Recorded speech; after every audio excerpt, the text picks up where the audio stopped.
यावर मनसेच्या अमेय खोपकरांनी काय प्रतिक्रिया दिली तीही पाहूया।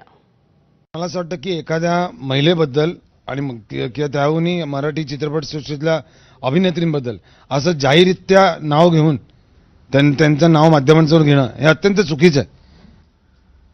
हे बरोबर नाही आणि याचा निषेध सर्व स्तरातून व्हायला पाहिजे। मला असं वाटतं सुरेश धसांचं जर स्टेटमेंट मी तुमच्या माध्यमांच्या स्वरूपातून बघितलं आणि ते स्टेटमेंट इव्हेंट पॉलिटिक्समध्ये जर कोणाला शिकायचं असेल तर कुठल्याही इव्हेंटसाठी कोणी सेलिब्रिटी बोलवतं या इथपर्यंत सुरेश धसांचं स्टेटमेंट होतं।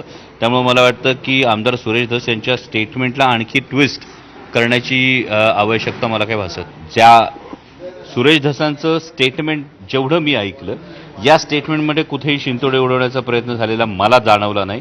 इव्हेंटच्या संदर्भामध्ये त्या परळीला येतात एवढं स्टेटमेंट मी ऐकलं। बीडमध्ये एका IAS अधिकाऱ्यांची बदली झाल्यानंतर ते